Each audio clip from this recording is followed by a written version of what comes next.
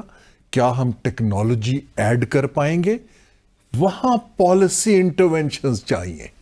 S I F C کو support کرنے کے لیے آپ کو یو کین بائی 1 سال کی فسکل سپیس کچھ ڈیلز کر کے، لیکن جب تک جو میں نے کہا کہ معیشت کا ڈھانچہ تبدیل کرنے کی پالیسیز نہیں آئیں گی، اس سمت کی طرف نہیں چلیں. پوری دنیا کو پتا ہے 10 برس لگیں گے، لیکن اگر آپ ڈائریکشن دے پائیں گے کہ ہم سنجیدہ ہیں، ہم یہ کرنا چاہ رہے ہیں، تو پھر دنیا اس میں انویسٹر بھی انٹرسٹ لینا شروع اس کرے. ڈائریکشن کو تبدیل کریں گے تو پولیٹیکل ول بھی چاہیے نا. جی، پولیٹیکل ول بھی چاہیے اور ویسٹڈ انٹرسٹ کے سامنے کھڑے ہونا پڑے گا. تو یہ کون کھڑا وہ ہوگا؟ ادارے کھڑے ہو سکتے ہیں، پولیٹیشین نہیں ہو سکتا.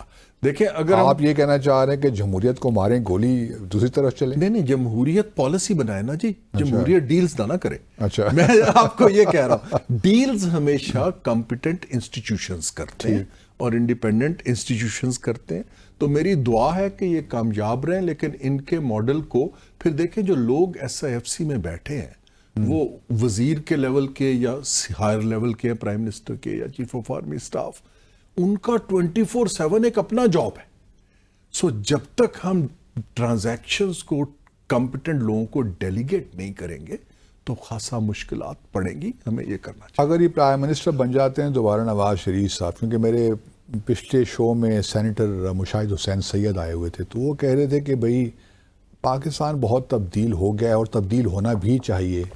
تو اگر نواز شریف صاحب آتے ہیں تو وہ وہی پرانا ہی مائنڈ سیٹ ہوگا، تو زیادہ کوئی ہم توقع نہیں رکھ سکتے تبدیلی کی. جو ان کو، جو میں نے پہلے ان کی دیکھی ہے حکومت کی اپروچ، میں دوبارہ سے کہوں گا کہ کوئی اکنامک پالیسی نہیں تھی، انفراسٹرکچر کسی کی بھی نہیں تھی. موٹر ویز بنا جی، رہے ہیں، ٹرانزیکشنز تھی کہ ہاں وہ انفراسٹرکچر پہ فوکس رہتے ہیں ٹریڈیشنلی. اور ہاں، جیسے ڈار صاحب خود کیونکہ فائنینشیل مینیجر ہیں، وہ کچھ اکاؤنٹنگ یا اس کی گورننس بہتر کرنے کی کوشش کرتے ہیں. لیکن پبلک پالیسی انٹرونشن جو ہمیں چاہیے، کٹنگ ایج انڈسٹریل پالیسی یا سروسز کی پالیسی یا آئی ٹی کو آگے لے جانا، وہ ابھی تک تو ان کے نہ مینیفیسٹو میں دکھائی دیا کہیں پہ، نہ ان کے پاس کوئی تھنک ٹینک، جی، نہ تھنک ٹینک کسی پولیٹیکل پارٹی میں ہے. تو اس لیے میں کہہ رہا ہوں کہ سیاست کو بھی اپنے پیس پہ چلنے دے، کچھ ترجیحات کو انسولیٹ کر کے کسی کمپیٹنٹ ادارے کو دے دیں کہ آپ ان کو آگے لے کے جائیں. یہ سیاست کے اندر جب آپ اتنا سینٹرلائز کر دیتے ہیں کہ پی سی بی کے چیئرمین سے لے کے واپڈا کے جنرل مینیجر تک کی سمری کیبنٹ میں جاری ہوتی ہے، then it's a very centralized system. کیوں نہیں کے پی ایم جی جا کے ہیڈ ہنٹ کر کے خود ہی لگا دیتا؟ دیکھیں نا جی. سو ہمیں یہ تھوڑی سی تبدیلیاں کرنی ہیں. آئی ہوپ کہ نواز شریف صاحب نے اب اتنے سالوں سے کام کیا ہے، کچھ اس کا ان کو ادراک ہوگا کہ یہ معیشت کا ڈھانچہ اور پیٹرنیج بیسڈ سسٹم آپ کے 240 ملین کی آبادی کو کیٹر نہیں کر پا رہا. Thank you very much Haroon Sharif صاحب. What a pleasure to have you again on the Cipher. میں نے تو بہت بینیفٹ کیا آج کی باتوں سے، اور میں امید کرتا ہوں ناظرین آپ نے بھی کچھ نہ کچھ بینیفٹ کر ہی لیا ہوگا آج کی ہماری اس گفتگو سے. انشاءاللہ دوبارہ آپ سے ملاقات ہوگی. آج کا بنیادی مقصد یہ تھا کہ ہائی لائٹ کریں پرابلمز ہیں کیا، اور اس پہ انشاءاللہ آنے والے شوز میں بھی بات چیت ہوتی رہے گی. اپنا خیال رکھیے. اللہ حافظ.